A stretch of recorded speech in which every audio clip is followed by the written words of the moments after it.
It's a Bitcoin podcast. The only one that's making your money is you. Listen to the Bitcoin podcast. So hold on and listen to the Bitcoin podcast. Yo, What's up?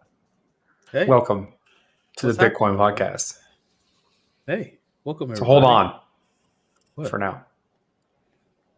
Hold on for. It's for now. I thought it was for life. He said hold on for now. For now, okay. When do you let go? Does he?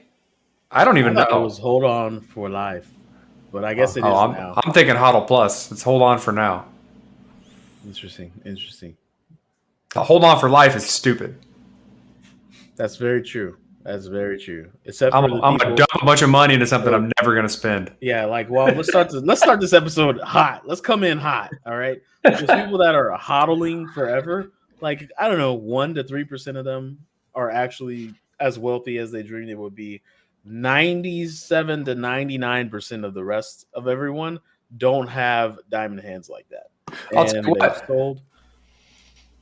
HODL really taps into that like middle class American mentality of I'm gonna be rich one day, Yeah.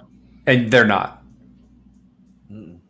No. So Like most people who like believe in a lot of rich people mentality because they're going to get rich one day end up like defeating like a lot of their potential for becoming rich by maintaining that mentality.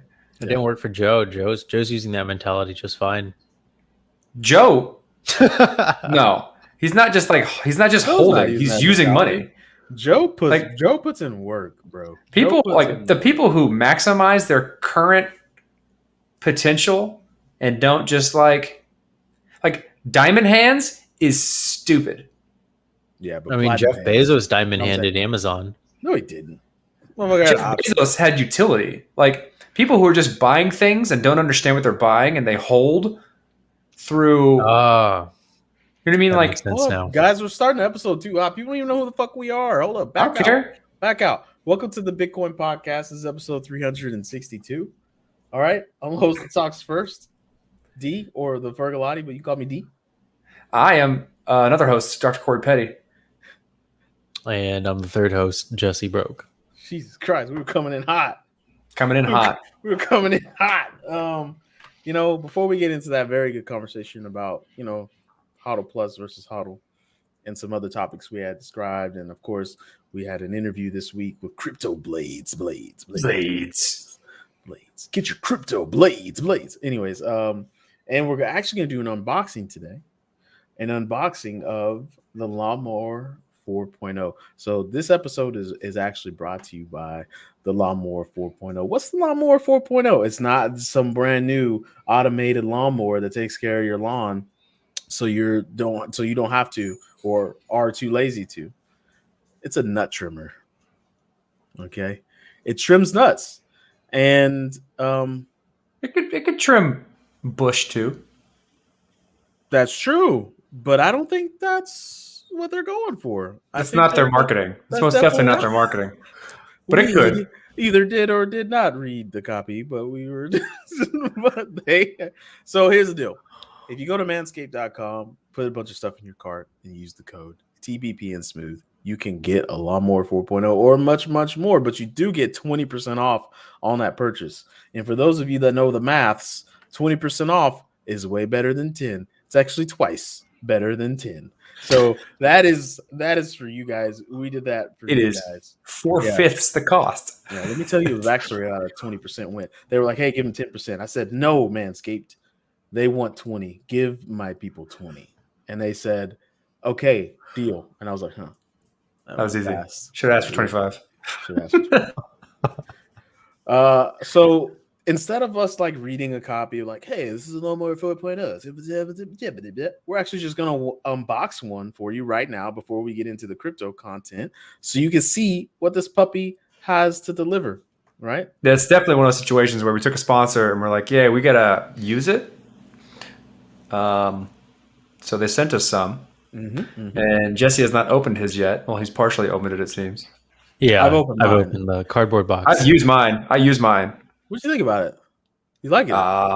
It was great. It did the job. I gotta say, Jesse will show it. I think in the unboxing when we get to it. But like the little LED light, I was real skeptical at first, and then I used it, and I was like, "This is very convenient." Isn't it though? It highlights the hairs. It helps me understand what I'm trying to cut, and I can be more careful. Yeah. Especially in the places you want to be careful in. Yeah, because you know your girl's never going to tell you messed up shaving down there ever because they're so women. I don't care about that. I don't care about that. I care about nicking. I don't want to nick. I don't care about that either. I'm not trying to get nicked. I'm trying to like give spit no women around here. Shit, I don't care about that. All right, let's move. Let's let Jesse unbox this thing. Show him the experience. Here we go. Opening it up. No, unboxing keyboards. Here we go. It's not keyboards. We're not unboxing keyboards. We're unboxing. So here's the box that it came in. Right. Look, we're not doing this right. We need to be milking this more. Look at the walnut grain this man has going on. All right. There's the box. It's not the box. That's the shipping box. It's a shipping box. All right. Here's the actual product. There it is. I don't know if you can see it or if I should flip it around. That's the right way. Yes, do that. There we go. And so this is what they sent to me. They sent me a shirt too, so you got shafted. Don't show that. That's got your address on it. Yeah, that would be not good to show. All right, so we got some boxer briefs. Which have you guys tried them yet? Yeah, they're very comfortable. Okay, so they're comfortable. But this like is that'll be one of my good set of boxers. None of that like cheap boxer stuff. I got some MeUndies. I got some hiking undies you get from like Urban Outfitters or not Urban Outfitters, like REI or something like that. Yeah, some cheap ass undies, and then I got these. These are going to be up my top tier. Okay. Oh, how was the slide out? Was it frictionless? Was it not frictional? It was good. It was good. I think the logo's upside down. You got to get real into the details. There you go. Like, the logo is definitely upside down. It's definitely hugging nuts. Like it's hugging nuts. That's their logo. Yeah. Why didn't they call it? That would have been because I don't know. That's a hard. Good question. I like this magnetic, like closing mechanism that they put here. It's kind of nice. Okay, I have a question for you, Jesse. Yeah, go for it. Flip that, and then it's on a scale of new ball game. On a scale of I'm gonna throw this away immediately to I'm gonna irrationally keep this Apple box around for much longer than I could. How good is the packaging on that lawnmower 4.0? It's really it's great. I like it. I like this. This is funny. This is plastic. I wish it were velvet. This wish it was velvet. Yeah, I wish it was velvet. This nice. This first impressions. It feels light. And I'm not sure. Not good build quality light. No. It feels like the motor feels heavy, decent, but it feels like this frame that it's light, too light, plasticky. They could have gone with like a rubberized texture right here. That would have been nice. You think if you dropped it, it would shatter? Oh, it depends, but yeah, it'll probably shatter. From like 10 feet, yeah, for sure. It's 10 feet. How tall are you? How are you manscaping? Are you doing it hovering over your second floor? I actually use my shaver on a stick that's 9 feet. All right, let's see. So, all right, guys, no 10-foot manscaping. Yeah, that light is clutch. That's like, the light. In my opinion, that's probably worth it. You want to see it in the dark? You want to see how much you got? This is going to it's an LED. This is improv, a move for improv here. Ooh, look at that! All right, here we go. There we You're go. pointing at the camera, dude. We can't see. There you go. I know what I'm doing. All right, so there you go. I mean, that's what I'm Looks saying. But while you're in the process, yeah, because with the way you're supposed to hold it, as you're trimming yourself, it highlights the hairs. The best part. Like, do it on your arm. Do you have hairy arms? no, I don't. Oh, okay. It's not gonna. Yeah. Damn, no. bro, how are you? You are super slick on the Silky arm smooth. hair. Jesus Louise, do you swim? Because you should. Swim. Jeez. What else is there? What else we got? All right, so let's see what's under that. You got a manual. Hairy ass arms here. Let's see. I told the worst joke to my girlfriend last weekend. It says let's get mowing. I gotta tell y'all that shit is funny.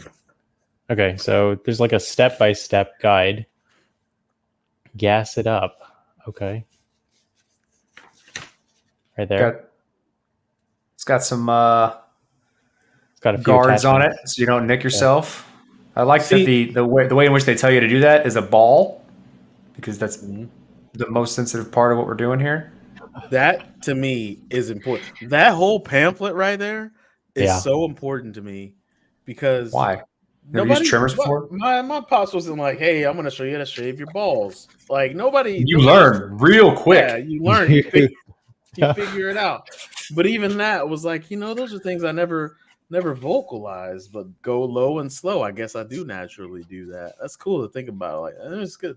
They the spend a wireless lot of charging. time. It's hard to justify Oh yeah. buying something like this only for manscaping. Yeah, you use your nut trimmer on your face as well. So you Well, I use have your- two now. I have that, and now I have the one I would used to use. And I actually had different heads on the one I used to use. So you could just take the head off and then put a different one on based on the size. Now I don't.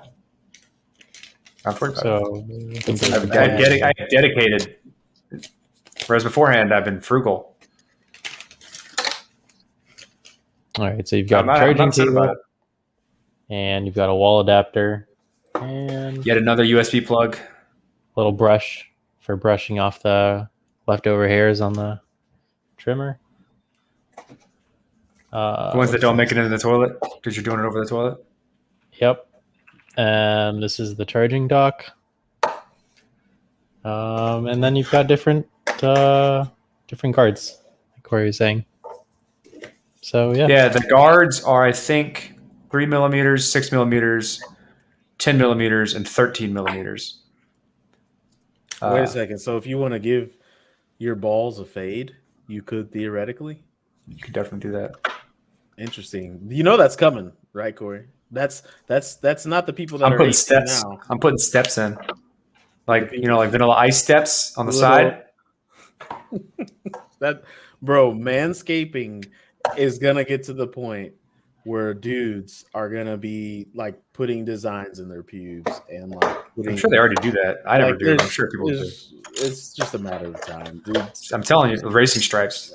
So it's fast. It's gonna be so it's fast. I wanted the racing stripes to match the experience you're about to have, girl. it's gonna be over real fast. Yeah.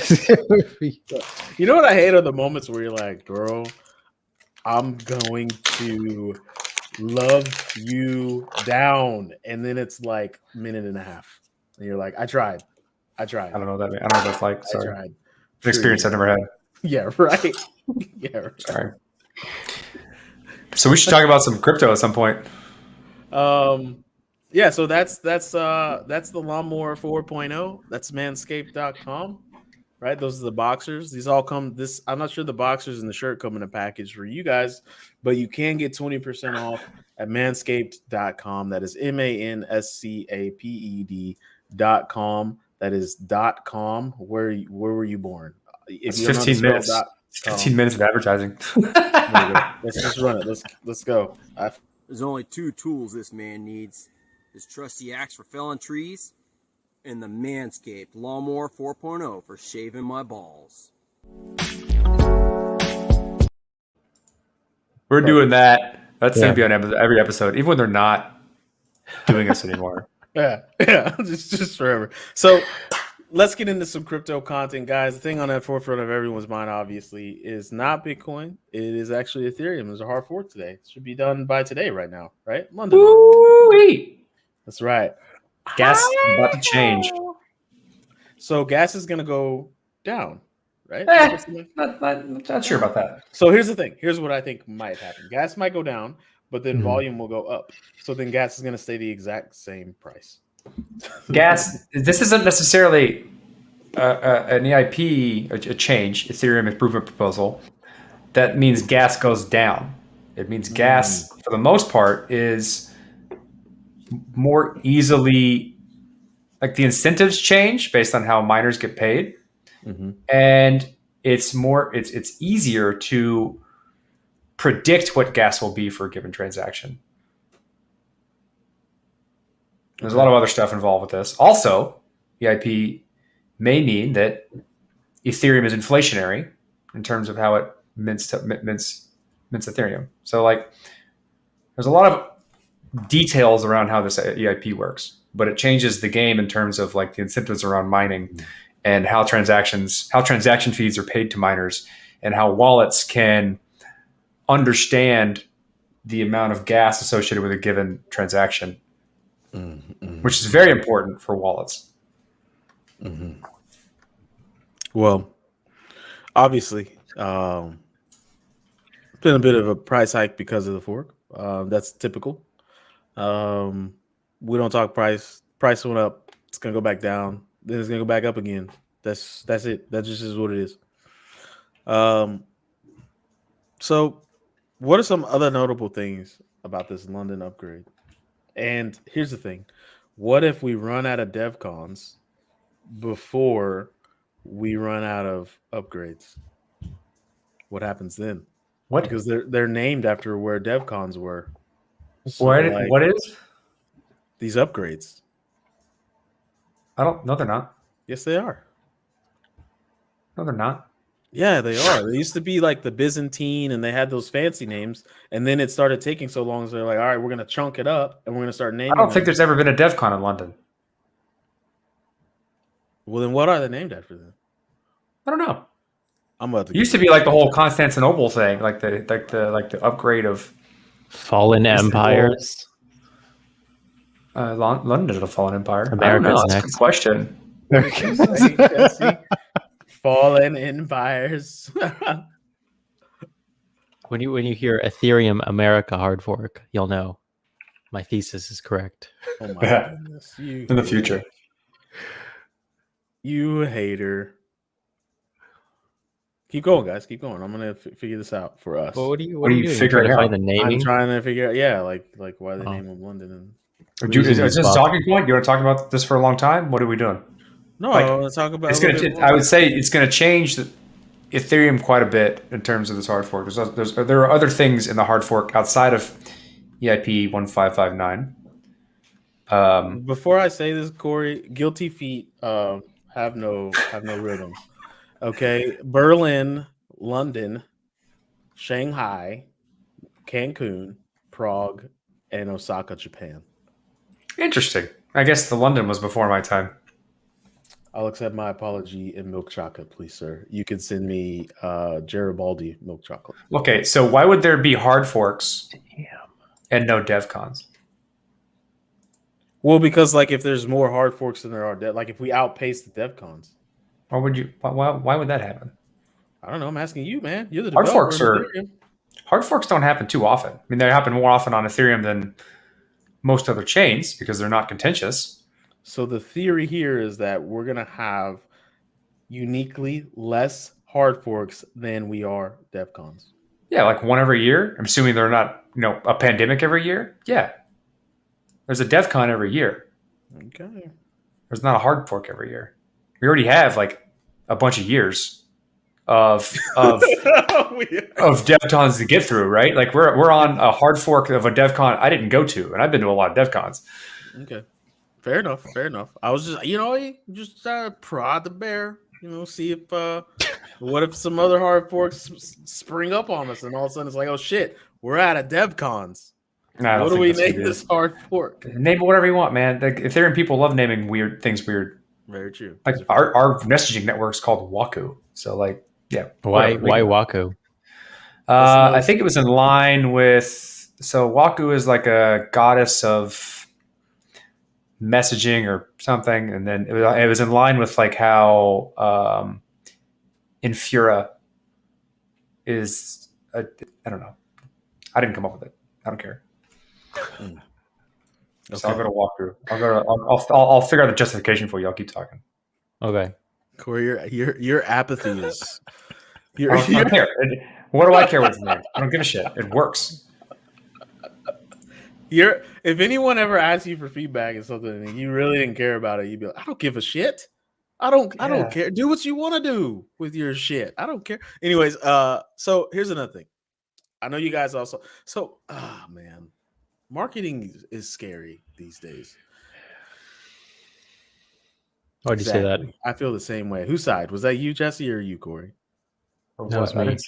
It's so scary because I'm living my life and then I'm bombarded with this Ashton Kutcher video where he's hanging out with his wife, Mila Kunis.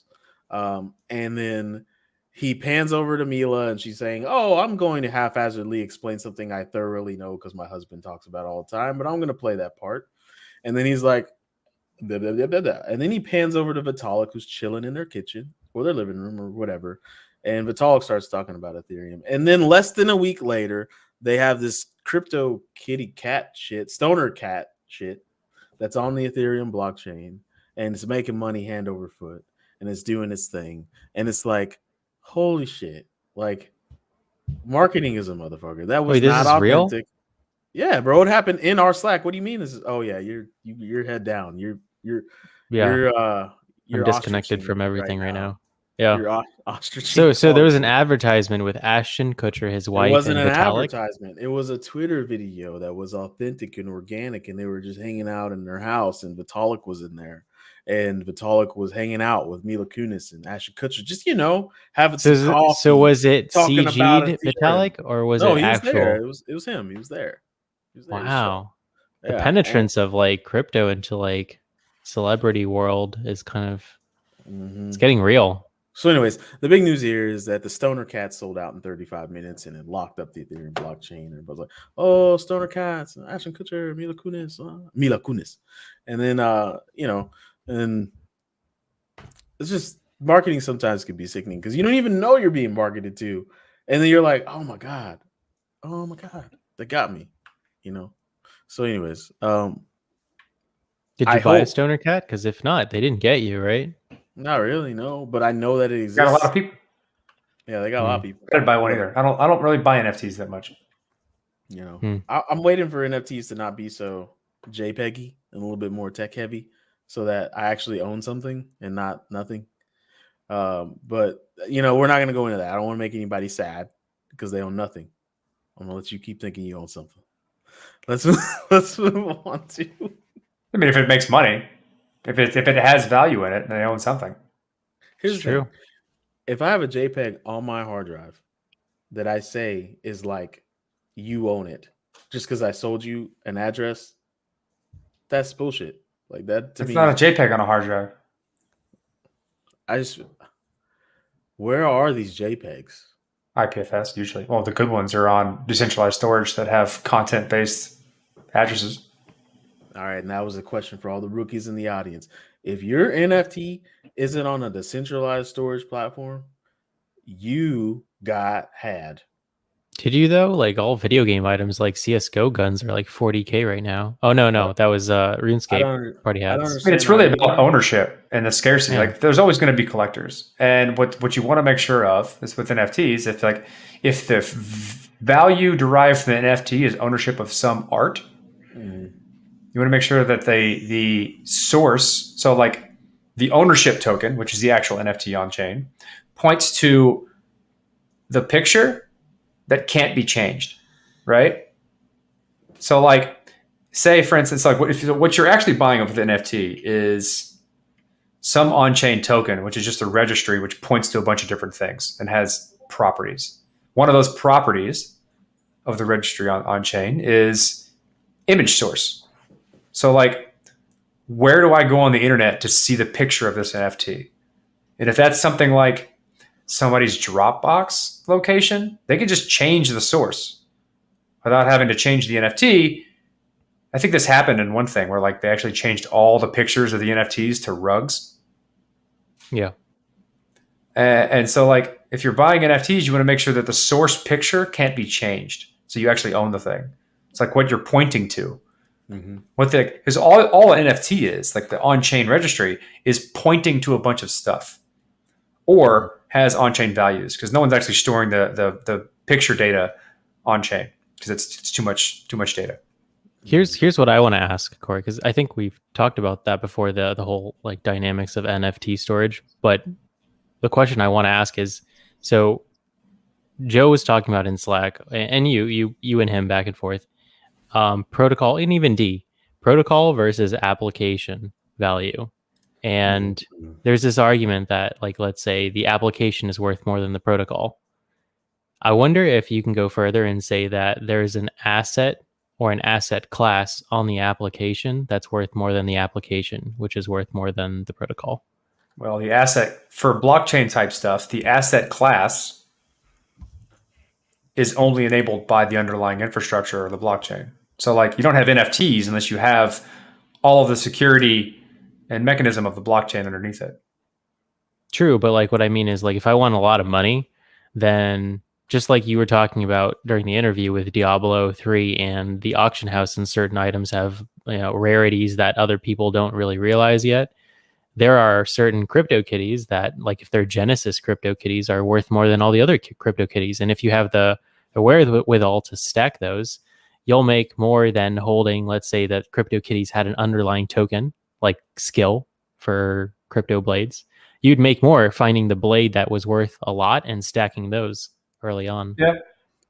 Yeah, but does that mean that there's no value in the underlying protocol? I just like No, there isn't. It just means that the value is greater when you get into depends on the market, class. right? So like that's drastically dependent upon the economics of that particular application. That's what's kind of interesting about it, is that you can build applications that have built-in economics that are reasonably disassociated from the economics of the protocol. But like old fat protocol thesis, which is what started this whole conversation of like value accrual at the application versus value accrual at the underlying protocol, means that the underlying protocol also gets to accrue value. And that's the majority of the reason why it has security associated with it, is that like HTTP, like you can invest in HTTP or like the equivalent of that, right? And the security of HTTP is associated with the token on that protocol. And so Ethereum gets to accrue value. So if you wanted to, like if you didn't want to make a bet of a given application and you wanted to make a bet on a given technology, you could say, all right, I'm going to invest in Ethereum. I don't really give a shit what's built on top of it, but I know a bunch of things will be built on top of it that are valuable. And so you get to say, I'm going to make a bet in the ecosystem versus a single application within the ecosystem. And that's a really powerful thing that we haven't really had. I can't think of an equivalent of. So like, how do you invest in HTTP? Like, that's always the canonical example. Wouldn't that be the example, like investing in like the NASDAQ versus investing in specific blue chip stocks? Yeah. That's like investing at the protocol layer.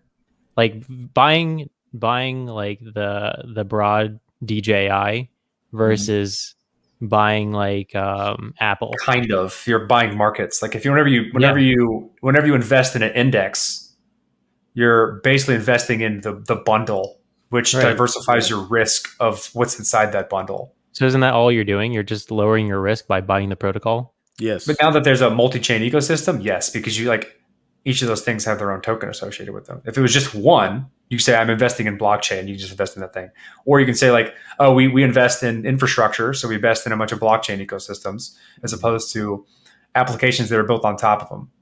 So like in the event that an application gets built that blows up, you don't have to be the guy that understands what that is, because there's thousands and thousands and thousands of companies trying to be that. You just try and diversify across all the infrastructure they could build on, and it's a less risky investment. Mhm. Speaking of investing, our good friends over at Fells Wargo have done a full 180, as everyone does, and they're now allowing, get this, their wealthiest clients to invest in. I guarantee there was a board meeting of some sorts, and someone asked, "What's our blockchain strategy?" And then a bunch of people scrambled to then make that a thing. Mm-hmm. Somebody got fired. One person got fired. And At they least didn't one even know person why. got fired. Yeah. It's like, wait a second. You mean to tell me we've missed hundreds of billions of dollars in profitable trades? Yeah, you're fired. You're fired. So that's how that went. It's just funny, man. It's like, it's Yeah, but do we such, care? Do we care that Wells Fargo does this? Like, no, you who don't care gives a about a shit? lot. I Who noticed gives that a shit? the number of fucks that you have these days is very minimal. You're very minimal. Yeah, like, we didn't get into this so that we could use Wells Fargo to move crypto. That's very true. That's very true. But at the end of the day, a reason we did get into this is because it stood a chance of making our personal investment portfolios very robust going on into the future. And things like that lead me to believe, oh, okay, I was right. Cool. I can continue the percentage of my portfolio that is cryptocurrency. I can continue to maintain and care about it because it seems to be being adopted. What's an example? What's an example of a company making adding a feature that then just got dropped immediately because it was garbage? I mean, my point to this is that, yeah, let's say like Bank of America or Wells Fargo, whoever could say like, oh, we allow this amount of you to do these amount of things with crypto, but that's not going to make or break them. They don't give a shit. Yeah. It just hopefully adds more customers to their customer base, so they could charge them overdraft fees. Like, they don't give a shit, and they don't care whether or not it wins. It's just a way to get people to use their platform, like so they can make money off Bitcoins. Like, none of this is like good or like beneficial or more. It doesn't make the ecosystem more robust. In fact, it probably makes it less. Because in the event that like Wells Fargo fucks up their implementation, they're not going to blame it on themselves. That's true. They're going to blame it on the technology. Well, I mean, obviously, though, the more people that use it, the more the likelihood that someone messes up their implementation goes up. That's a given. The only reason I brought it up is just because like I feel more every month that goes on, and since we've been doing this and in this and passionate about it for so long, I feel like the dog that caught the car, is like, oh. Yeah, we were right. Oh shit! Like, what do I do now? I guess I'll just be right. I guess that's where I'm at. Like, there's, like, now it's just like, gotta find some bigger cards to chase. Yeah, exactly. I run into people there's a lot more people, few and far between, that are asking me, "Hey, do you really think Bitcoin could be massively adopted and crypto could be massively adopted?" And there's more people saying, "Hey, when do you think that's gonna happen?" And I'm like, wait. What? I don't know when I became a fortune teller. What does that even mean, right? Like, yeah, the context of what adoption is, I think, has changed since we started this podcast quite a bit. Oh, big time. But it's still the only thing that matters. So now we're in this position where it's like, adoption is the only thing that matters. It's definitely not going to look like we thought. It is happening, but we're right. Like, every time it's very funny. Like, the next thing is going to be payroll, right? And as more relationships. So, for example, a close friend of mine just went to Vegas, and Gemini has relationships now with both casinos and bank relationships. You can go and scan your Gemini QR code, and they will give you chips in exchange for crypto straight from your phone. Really? Yep. And so I'm thinking, like, as this infrastructure is put in and these walled gardens are placed naturally, because humans don't do things differently, we copy pasta and then kind of look at things from different perspectives. But it's the same shit. We copy pasta. And so next comes payroll. Next comes all these other really large things that you can now derivatively relate to crypto. It's mass adoption isn't going to look the way we thought it was going to look. That's all. It's just I don't know the way you guys thought it was going to look initially, but how has it changed? Like, what was your initial? I thought I'd walk in the gas station and be like, "Yo, give me these flaming hots. I'll give you some bits." And D was talking about everything being denominated in bits and no longer USD. We talked about like a lot of them in the stupid ideology of early Bitcoin was like it's going to replace fiat, like Bitcoin Maxi. It's gonna, yeah, it's like oh, fiat's going to die, it's going to burn to the ground, and the United States is only going to use Bitcoin. Oh, okay. Yeah, everyone going to use Bitcoin. I mean, like, it's not going to fucking happen. I think now here's the thing. That value is going to exist, and it's going to be placed in Bitcoin, likely. Bitcoin's a likely winner, and Ethereum as a network. But I think it's going to be like a behind the scenes. Like, for example, there's the petrodollar. It's not like I can't go spend petrodollars, but it's a very powerful value relation that controls a lot of the way the world works. I can't go down to fucking Jiffy Lube, not Jiffy Lube, but whatever the quick trip, whatever the convenience store. Station? Damn it! I can't go to the gas station and spend a petrodollar, right? I can't go to the gas station and spend a gold dollar index, whatever. But the value is still there, and the value is powerful. I do think that is what crypto is going to lean towards. And of course, you're going to have your digital dollar, just put on there. It's just going to be more of the same, just a different color. So anyways, we can move on. We can move on to. Do you guys want to move on to a different topic? Okay. Sure. Who was it? It's kind of the same topic. Just like Spain is now doing something with crypto. What do they do? And like, I don't know. It was what like kind of vague ass statement is that? No, because I saw an article on something from somewhere. People throw articles at me all day. Like it's a El Salvador did it. I guess we can look into doing it too, type of situation. And I think it has to do with real estate. Let's see here. Spain blockchain. Let's see. So is there any news in crypto besides? There you go. Spain. This is on CoinDesk. Spain opposition party introduces bill to allow mortgage payments with crypto. It's a bill that's introduced, which means there's a high likelihood it will go into nothingness. It'll go into. I mean, it's Spain. I don't know how Spain governance works, but this was released yesterday and updated yesterday. So check that out on CoinDesk. But I mean, like, we're going to see official government allowance of people using this asset class to do things that are like that require a tremendous amount of paperwork, right? Like the type, and I think that's a good metric for adoption is like the things that require a lot of official paperwork. When they start using crypto, it drastically increases the efficiency of like the payment mechanism or exchange of goods and ownership and things like that, right? So like paying taxes, more like real estate, mortgage payments, things like that. When those start allowing for crypto usage, it's starting to like drastically legitimize the technology in itself. And when it's Bitcoin, things like Bitcoin, then it like ossifies Bitcoin as a storage of value in a lot of ways. Yeah, it does. It does. It's sexy. Crypto. Like this is one of those things. Like, sorry, I didn't mean to interrupt you, but like, no, do you think?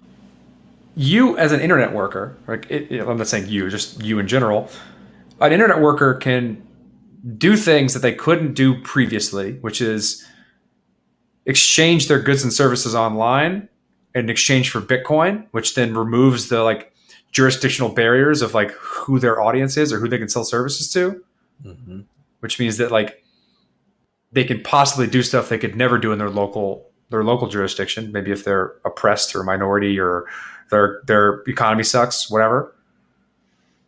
They can then, if things like this happen, make money offering services to the globe that then pay their mortgage. Like, that's awesome. Yeah. I think it's just going to be skilled labor doing that. I don't think that. I don't know if everybody's going to be able to do it's that. an opportunity. I'm not saying everyone's going to do it, but like, I don't know. I'm in this for giving people options to live their life the way they want to, regardless of whatever they're born into, or at least give them more options to then expand outside of the constraints of their like local physical geography. Yep. You want options? We got options, baby. So I think that's cool. Yeah. That's it. It That's all I is got. It is neat. So we did have an interview. We're not going to cut to it, but I did want to talk about something that's related to the interview, and that's NFTs. Non-fungible tokens. We talked about a little bit earlier. We're going to talk about it a little bit now. There's still, I know there was that crazy month. Oh, we got a clip of the interview? All right, well, do we have a clip? We got answering the questions, but that's kind of my Can take. Can I ask, what does stable economics mean? What to you does for the stable game? economics mean, or Yeah. what do I mean when I say stable? Yeah, where's that ceiling that when you reach that, you'll know, okay, now we can shift to, let's say, game engine development or something? Yeah, so that's primarily based on exiting this stage that we're currently at of user acquisition, which is where we're still in the process of releasing our rewards tokens, for example. Eventually, those rewards tokens will be completely offset by the revenue that the game generates. So right now, we're at about like 80% or so of the amount of rewards that we pay out are actually paid by people who are generating revenue for us on our marketplace or through minting different weapons or characters. And so the idea there is once we have a more tighter control over the income that we have that fuels the pay to earn or play to earn, that is what I would consider stable. And of course, we always have people working on graphics and things like that, but it's just that, you know, the majority of our development is on that DeFi piece. Moving towards like that, before I move on to the next thing, that's kind of what we were talking about while you were gone for a hot second, was like, you've had the opportunity to kind of move in the opposite direction of making a game, which is build out a stable economy for the game, which then funds, hopefully, the development of all of the kind of immersive additional features, kind of like world experience type situations, right? Yeah. And that's kind of an interesting way to do it, is that like you build the marketplace, you build a game, like an economics game that has the lore and idea of what the gameplay would be like around it, to fund the development of all of that other stuff. Because like most game developers would know that it's really hard to spend all of that upfront game development at the hope that you have the user base to play it. And this gives you the ability to not only like build the user base based on economics, but also that same economics, assuming it's fair and stable, funds the development of everything else for a longer period of time. And also like tells you exactly how to do that. Right, exactly. And to kind of take one piece further too about what you said about immersive experiences. So one of the reasons why the game is as simple as it is because, you know, obviously we are interacting with the blockchain, which means every action that you write out to it costs money. And so there were even more kind of interactive ways that we wanted to do this up front that was kind of limited by just the change in market of how much different transaction cost or how slow a particular transaction actually is on mainnet and things like that. And what we are currently in the process of kind of, I would say it's still in, you know, this mental brainstorming stage, is some kind of sidechain addition to the game that we could actually run all the transactions on our own sidechain and commit them to whatever blockchain that may be. You know, I'm thinking kind of multi-chain approach, not just Binance Smart Chain, but some kind of side chain. However, the reason that we're not necessarily too eager to go that route is because of the decentralized nature of blockchain is one of the reasons that we were able to scale the way we did. So we currently have over 500,000 users, most of which we gained in the past 30 days. And I mean, honestly, there's not really any infrastructure company who would have been able to seamlessly scale that on their own, unless we already had some kind of insane enterprise hosting, of these of the computers that are processing all of this. And so that's one benefit we have, that other games have kind of struggled when they've gone on just the layer 2 aspect of it, because now all of the load of all of those users is on them all of a sudden, right? They can't necessarily scale that quickly, but we were able to because we are completely on chain. So it's a double-edged sword there when it comes to how immersive you want the experience to be and how much you want that immersive experience. Dude, that guy, I can't look at that dude and not sing Bon Jovi. How did you guys do that? How did you Bon Jovi? keep it together? Did you see that guy? That guy was powerful. Did we see him? We just interviewed him. Powerful hair. That guy had powerful hair. Bon Jovi, though? What's your I don't know about Bon Jovi. I think you're thinking. And I guess I see the old school Bon Jovi with like the long, like, Oh, I'm not teased talking about red hair. Maybe I don't know a lot about 80s rock. Obviously. Do we all look alike? No. You don't look like Conor McGregor at all.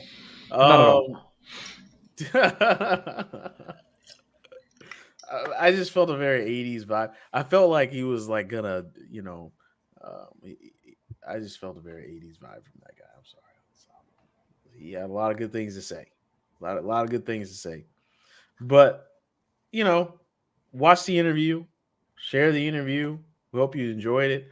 Cryptocurrency and gaming seem like a match made in heaven. It's the old Ross Rachel going on. They get close, they get this close, and they start to, and then they're like, no, right? That's crypto and gaming right now. It gets this close, and they kiss, maybe they kiss, and then they no. Nah, I think what you're seeing is a lot of experimentation and slowly building infrastructure that supports it. Eventually, it's an eventuality. It's gonna be deeply embedded into gaming, all gaming, in my opinion. But it's gonna take a while to get it right. And there's a lot of experiments trying to figure out what that right is. Mm-hmm. Yeah. And arguably I'm already saying exists. there's not one solution for it either. It's just like, how do we give people the ability to really extract value from the time and work they're putting into our games? And then how does that then reinforce them continuing to play our games? Like, it's almost dangerous because it is dangerous. I think it's very dangerous. Really incentivize people to spend a tremendous amount of time doing relatively unproductive work that then also helps them sustain their lives, right? They can pay their bills, they can buy groceries, whatever, but they're not doing anything that's useful to the world. But on the other hand, like, there's a lot of people that are in shit scenarios that can make money to get them out of the shit scenario that they're currently in playing games. So, like, I don't know. It's a broad ecosystem. It will be, in my opinion, like, I think it's a very high probability that'll be a backdrop of most games over in 10 years. It's got, like, there will be some crypto value extraction associated with a game. So people can play it and either like exchange the things they earn inside of it or like make real money off of it. It's just so vast. It's so weird. Like, growing up and seeing, like, witnessing, it's kind of cool now that I'm old enough to have witnessed like a supreme evolution in a thing, and that is gaming, and how much it's changed and how different it is since I was a kid. And I just feel like now I'm the old fogey. Like, do I really want to make money from playing Mario, or do I just want to enjoy it? I feel like I just want to enjoy it. Yeah, it definitely defines. It certainly defines. This is slightly contingent upon the mechanism design of the game and the economics, but like it's going to force a specific type of correct gameplay for any given game. And a lot of the joy of games is experimenting and playing around with how to play it that you enjoy. And when there's economics that reinforce a specific type of gameplay, and if it's multiplayer that then exacerbate that reinforcement, then you don't get to explore. You don't get to learn. You don't get to like do things. We've already lost a lot of that exploration with just online communities and multiplayer. Like, you're not playing the game right. Go fuck yourself. Like, I want to play around. Like, it's playing. It's not working. And the more we make it work, the more it sucks. Yeah, it's true. Like, I hate to say it, our great mutual friend, who I know doesn't listen to this show. I'm just gonna call him Bomb. He when I first was introduced to Diablo, I was like, this looks like a fun game. I was like, this is dope. I'm gonna play Diablo. And I was like, look, I used to be a wizard with a stick. Now I'm a wizard with a golden stick and a few zombies. Look at what I've done. And he was like, you're shit. What you're doing is shit. You're not playing it right. There's levels to this shit. And I was like, what? And then in like 5 minutes, he got his like super demon ultra level class and beat the game for me with me. My character was basically just following him around, getting leveled up. And I was like, cool. And he was like, all right, so now that we beat the game, now we're really playing the fucking game. And I was like, okay, but I didn't get to do anything cool. He's like, no, you did all the cool shit already. Look in your bank account. Look at your skills. And I was like, but I wanted to do that. He's like, that's not what this game's about. This game's about racing to completing it the best and the fastest with the coolest magic. And I was like, that's not it for me though. That's not what I wanted to do. I just wanted to slowly make my wizard better. That's all I wanted to do. So it's just, I don't know. I feel like gaming has changed a lot. And if you add the fact that you can make a living off of gaming outside of like the professional, it becomes work. Yeah, it's like, for example, like I can go play pickup basketball and know for a fact I will never in my life, and never in 1,000 lifetimes, be as good as an Olympic basketball player. And that's the way I look at these gamers. I'm like, damn, they did it. They sacrificed getting laid and having fun to Did they though? Really well, not in Japan. In Japan, I heard if you're a professional gamer, you could walk into the club and leave with all the ladies. But here in the States, it ain't working like that unless you got a Drake contract like Ninja. Okay, yeah, sure. I'm sure all the NBA players are just really not doing it. No, I'm talking about those pro gamers, States pro gamers. Oh, video gamers. Like esports gamers. Yeah, esports gamers. Yeah, they're not pulling wool like they are like South Korea. Did you say pulling wool? Yeah, you never heard that term? Not until today. I've never heard of that. This to me. You never heard that term? Can you explain this to me, sir? No, I can't. What do you mean? I have a good explanation for it. Like, it's a phrase. Wait a I'm second. looking it up. So you at one point in your life said, I'm going out there and I'm going to pull some wool tonight, fellas. Yeah. Is there Urban Dictionary? Urban Dictionary. I'm doing it. Hold on. Pulling wool? I don't know where I heard it. Ooh. Maybe that's like something like the old new kids said. The whole new kid. It said, yeah, pull wool on Urban Dictionary is to engage in sexual intercourse. This phrase is derived from the woolly texture of pubic hair. Sorry. That's a phrase I've never heard in my life. Is that a region locked phrase? I don't know, maybe. I mean, the other definition of it is like to pull the wool over someone's eyes.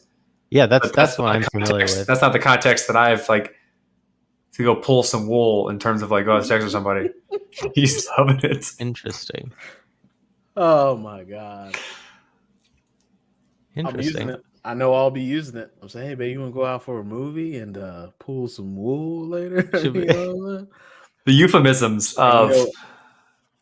of sex are endless. So you know what you'll say, right? She'll say, But baby, you don't have any wool because you use a lawnmower 4.0. Complete Damn, circle. that was good. That just Promo code. happens. That TPBNSMOOTH. happens to you, It audience. wasn't even planned. If the three of you watching now aren't buying a lawnmower 4.0, then you don't have balls. That's right. I said it. It might not. They might not. You know, they might not. They might be women. We should wrap up doubtful. from here. Before we wrap up, the next topic we're going to talk about is Simone Biles. No, I'm kidding. We're not going to talk about this. It's way too controversial. So let's wrap it up. We hope you enjoyed this episode. Please become a patron if you like the show. As you can see, our production quality has gone up since you've become a patrons, and we have video content now. We have an ever evolving. We have sponsors. We have an ever evolving background behind Corey. My mustache stays trimmed now. Hey, does someone want to guess what's going on behind here? Okay, okay. You two don't get to guess. Okay. I will give $20 of S&T to the person who guesses what's going on this desk. First person. Blurry. The first person that guesses what's going on this desk. Is part of it? Is it because it's blurry? Yeah, it's blurry, so you can't tell. Okay. So, like, at least, like, what the item is, what the main item is on the desk. I'll give you 20. If you guess what it is and what I'm doing, I'll give you 40. First person. Guess what you're doing. I don't know. Just made this shit up on the dot. I didn't plan this. The main thing on that desk, Corey, is You don't get to guess. No, it's your unfiltered happiness from pursuing the hobbies that you enjoy. I have a lot of hobbies, and that is one of them. Can I see the boots on your legs at some point?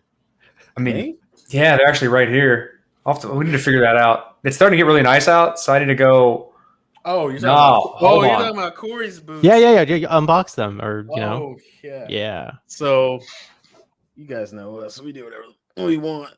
Corey got some boots that he's gonna unveil to you guys. Ken and I got Corey some boots.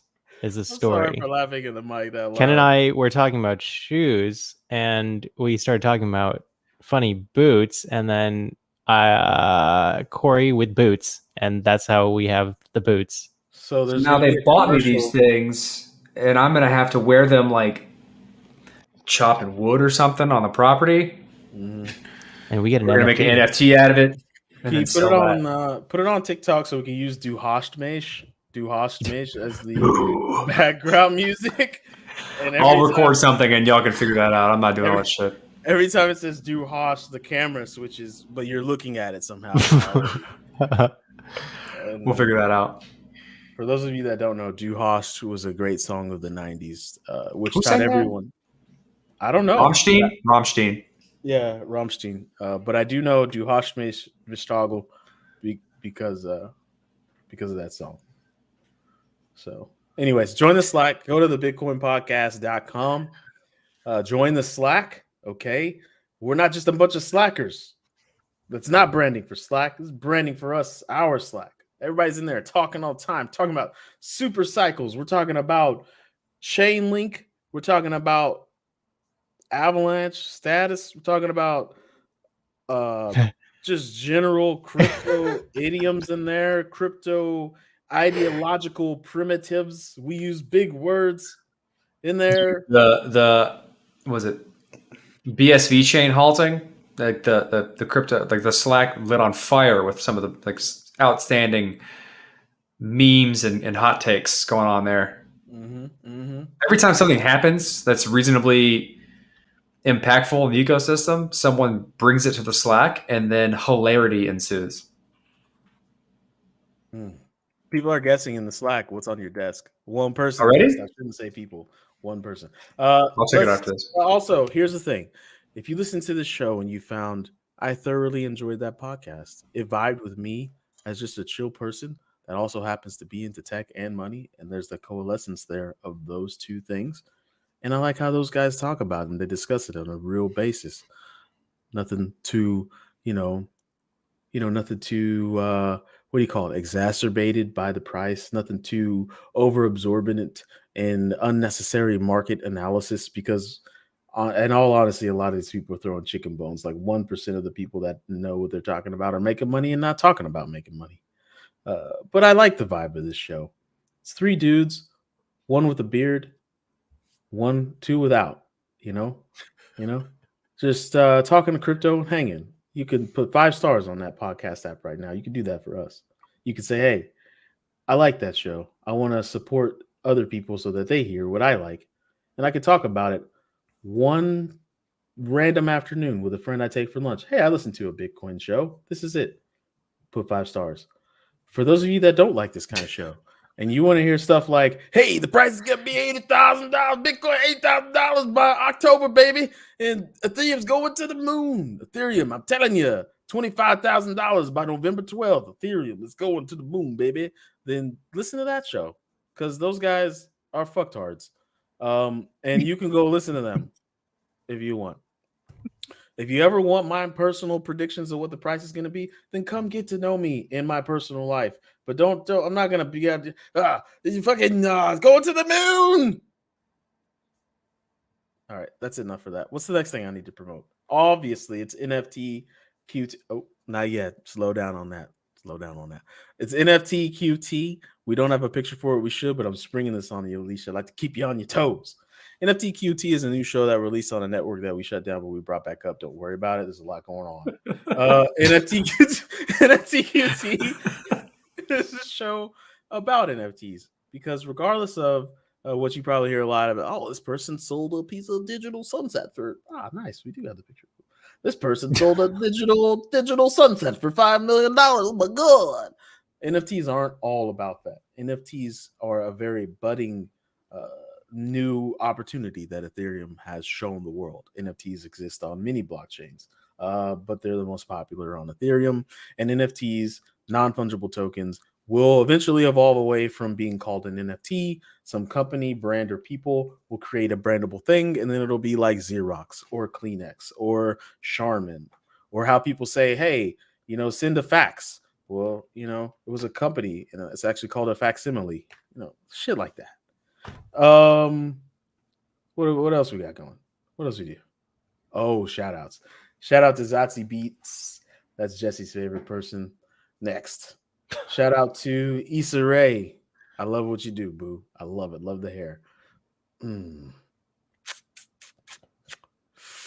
Given the relevancy to the times, I should know who that is. I know she plays track, but shout out to her. Hold up. There's clues. There's clues in the Slack. There's always clues in this. Shout out to hey, isn't that the girl who beats her husband? That's the girl who beat up Johnny Depp, isn't it? That's the girl who beat up Johnny Depp. Shout out to Osaka. Her name's not Osaka. She's the Japanese and black tennis player, and she's doing her thing. We see you too, boo. We see you too. Wait, go back one. She's not just important because she's Japanese and black and a woman.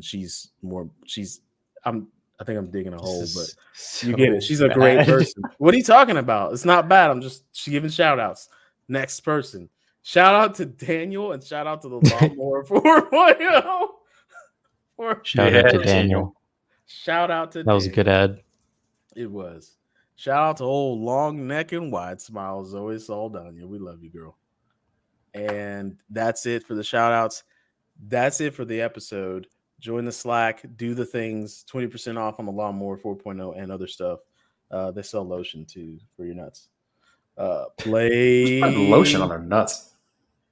Corey, I put lotion on my nuts. Why? To moisturize my nuts.